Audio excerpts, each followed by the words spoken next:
What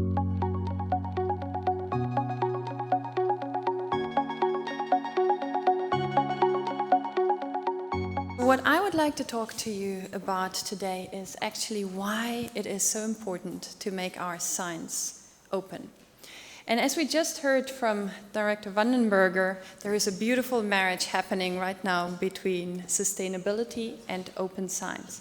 Humanity is facing some existential challenges. By 2030, so within the next 13 years or so, we want to address quite big challenges such as completely eradicating poverty, hunger, and we want to as well live wealthy and healthy lives, but all within the boundaries of a healthy planet.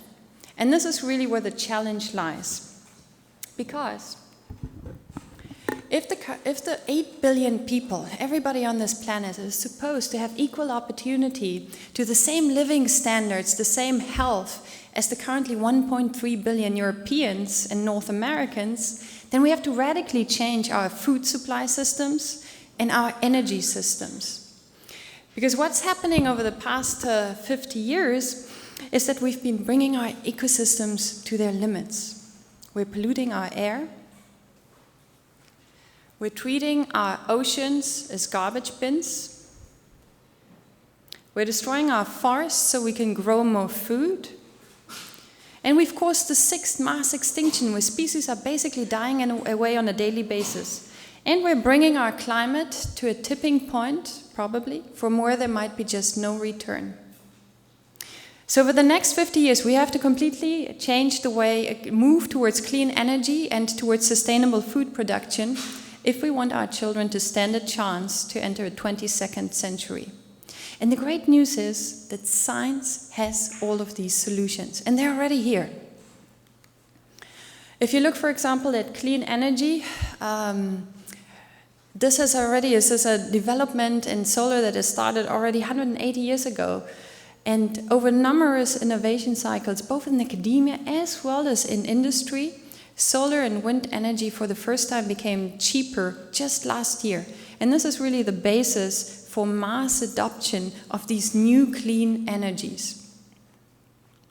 Let's look at food production. So we want to completely eradicate poverty. But as countries are moving out of poverty, they're as well consuming more and more meat. And this is a problem because already today, 30% of our greenhouse gases emissions stem from methane-emitting cows. But scientists, again, can help solve us this dilemma. Biochemists have found ways how to grow meat, for example, in bioreactors, or recreate it from vegetable ingredients. And this could be the new basis of how we can have mass meat consumption without harming our planet. And there is a lot of these solutions to a lot of our sustainable development challenges, because there's more and more scientists out there in the world creating all of these new solutions. Currently, there are 8 million researchers commanding over a worldwide R&D budget of about $2.3 trillion, and it's growing exponentially. We're producing growing amounts of research data, which end up in research articles, which soon, within the next 3 years or so, will reach 3 million research articles being published every year. And this is as well the basis for our economy. I love this slide because it actually shows that just in the 1960s, at the beginning of the 1960s, our worldwide GDP was not more than 1.3 trillion. Just in the last 60 years, it has grown to over 74. And that's all thanks to research, technology advancements, and innovations. Now, all of this is really great news. The solutions are out there. But there is as well an unknown problem here, and I call it the unknown problem because this actually seems to be going quite well. Research and innovation are leading to prosperity, to growth, so our governments and our companies are reinvesting into our research labs. But actually few people are aware that this system is severely bottlenecked by our current publishing system, the way how we are publishing science today. So let's see what the problems are. There are two main problems that I'm going to talk about. The first one is access. Of the over 2 million research articles that are currently published every single year, close to 90% are behind paywalls. They're just not accessible. 90% of today's published health papers are not accessible. 94% of all research that addresses sustainable development, energy, climate, and so forth are not accessible. They are behind paywalls. Now, how are we supposed to come up with these solutions on the timescale that is required by 2030 if we cannot even access our research efficiently? The irony is that not even the richest universities, not even the richest researchers in the world can afford to access this science. That's where the open access or open science revolution, if you want to say so, started. It wasn't in Africa. It was at Harvard. It was at Oxford, at Cambridge. And this is kind of absurd because we are paying for the research from our taxpayers' money, the same way how we're paying for our highways that we're using every day. Then imagine that a company would come along and set up a toll gate and charge so much money that only the richest cars can afford to pass through. We would go in the barricades, right? We would never allow this to happen on our streets. Yet this is exactly what we're allowing to happen on our daily basis to the most precious knowledge that we have, and that's our research. Now, the subscription system says, like what they are doing, what they're helping to do is to select the very best science, those Lamborghinis and the Ferraris to pass through the toll gates. But the problem is that many great research papers are actually stuck in the process. They're bounced around from one journal to another before they finally do get published in what we call rejection cycles. And this is not just happening to any type of paper, like some strange papers. It is happening to the best and the most disruptive research that we produce today. If you take this paper, for example, it was rejected once and took nearly a year to get published, after all the research was already done. And then this particular paper, the authors of this paper went on to win the Nobel Prize in physics just recently. The scale of this problem is massive. Again, of the over 2 million papers that are published a year, at least 1 million valid research articles are first bounced to another journal before they finally find their home and get published. If you estimate that one such bounce or rejection cycle takes at least 6 months, and this is a conservative estimate, then the total delay introduced by the current publishing system is at least 500,000 years to publish valid science every single year. Researchers waste 100 million hours in rewriting, re-editing, re-reviewing these articles for a different journal. And if you assume we as researchers, I'm a researcher, we come a bit cheap, that 1 hour is worth $100, then the total cost to the system is $10 billion every year. The solution? It's open science. It's been around already for more than a decade. But it's now starting to take off. So where there's in this, the closed subscription system is, in this system, the universities are paying so that the researchers can read the articles to access them. In the new open science system, universities are as well paying, but this time for the service to get the articles processed, and then everybody can read them for free. And ironically, this is much, much cheaper or more cost-effective than the closed subscription system. So if adopted universally, universities could actually save $6 billion every year to do more research. The closed subscription system is hunting for those few impactful studies, whereas open science takes on the responsibility to publish everything that is valid as quickly as possible. And again, if adopted universally, we could completely eliminate those horrendous delays. So if you adopt open science fully, we are actually facing a new type of challenge. How do you publish large amounts of articles at high quality and at the best possible scientific excellence? It's a different challenge, because in the subscription model, you're just taking a very few amount of articles and discarding with the rest, valid science. So we are facing a quality at scale problem. But we're not the only industry to face that type of problem. Take air traffic control, right? We have increasing amounts of planes that need to be kept up in the air. You don't want any plane to fall out, right? So then how do you do that? How do you fly that many planes safely and keep them up in the air? Well, the first thing that you need to fly safely is the very best pilots. So at Frontiers, what we do, we recruit only the very best researchers to our editorial board. Currently, it's over 70,000 scientists from all the top universities in the world. NIH, Harvard, Stanford, Oxford, Cambridge, Max Planck, and so forth. And the role of these scientists is to quality control the articles, to peer review them. Their role is actually not to judge the impact of the studies, because for that we have actually pioneered technology that can measure the impact far more objectively and quantitatively. Views, downloads, citations. And I'm going to show you some data afterwards of how nicely this actually works. And we also are completely transparent, so we show who the reviewers, who the editors are, and link them to online profile on our research network, Loop, where you can see the full publication history of these people, where they're affiliated, who they're collaborating with, and so forth, eliminating completely conflicts of interest, and introducing a type of transparency and a complete chain of accountability that has never been achieved before in publishing. Now, what else do you need to fly safely? You need standard operating procedures at each single stage of the flight, and you also want to have the best technology to enable your pilots.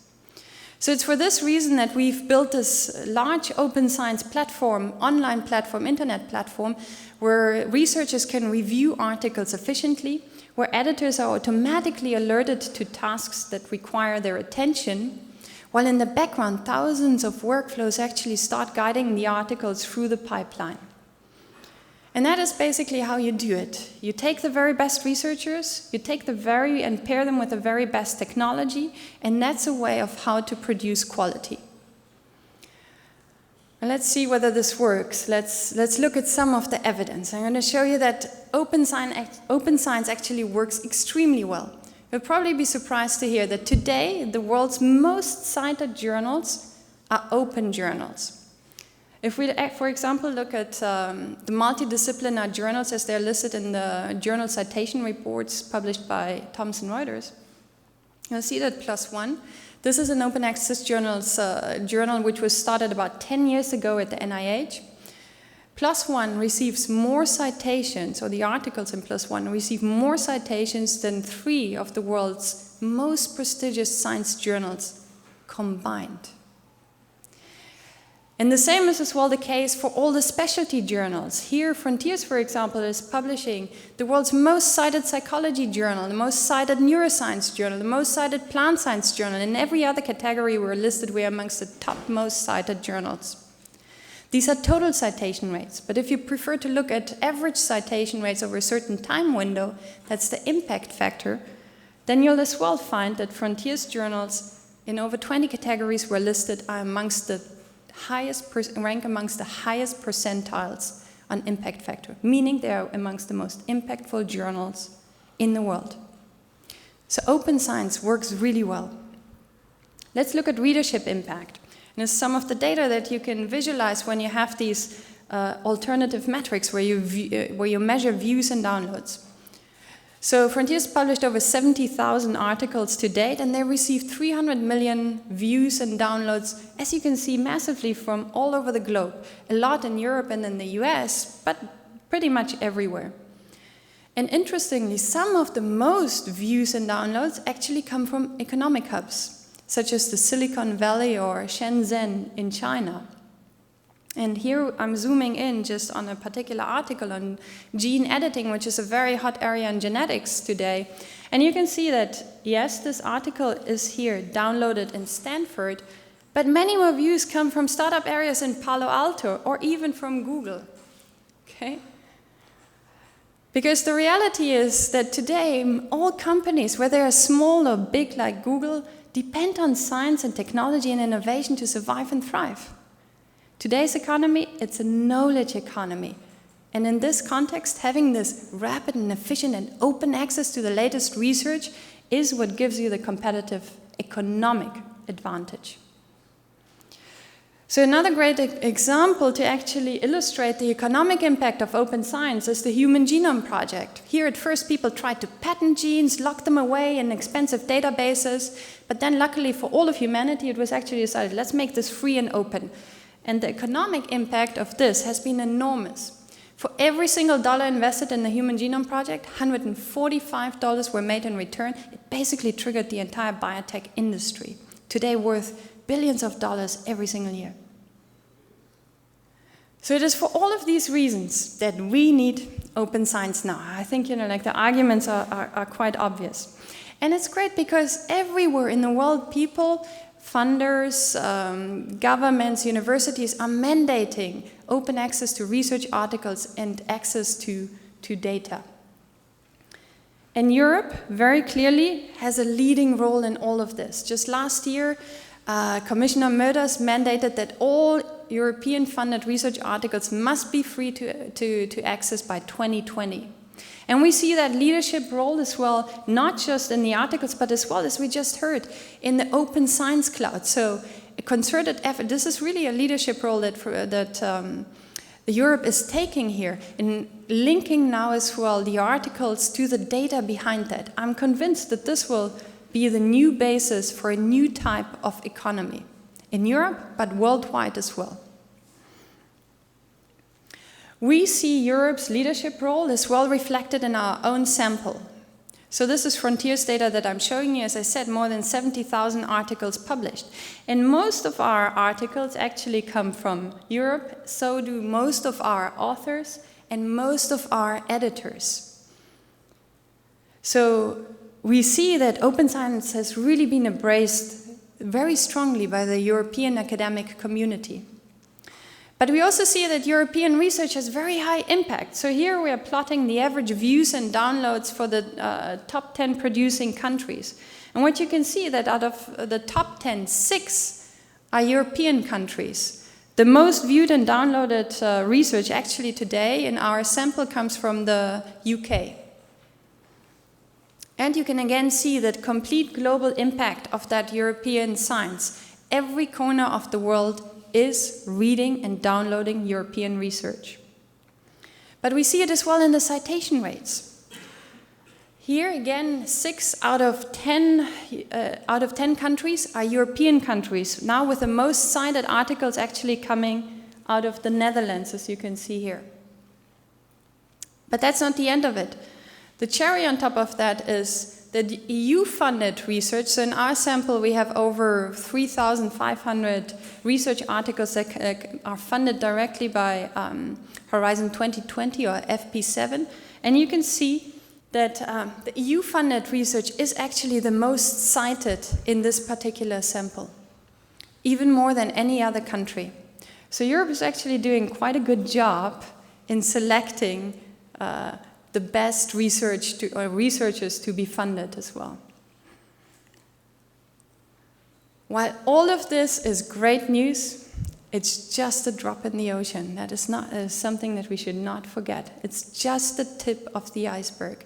90% of our research still remains locked up, not widely accessible, and we will be hearing about these stories throughout this afternoon. So just imagine if we had full access to all of our research, how that would actually accelerate innovation, economic growth, and all of these solutions that we need for this beautiful marriage between open science and a sustainable future. And I think we owe it to our children. It's time to act now. The clock is ticking. We have climate change. We gotta unblock the science now, because science has all the solutions for clean energy, for sustainable cities, and for sustainable food production. And we can make more money in this entire process, so we can have it all. There are no contradictions here. But what we gotta do now is to make our science open. Thank you.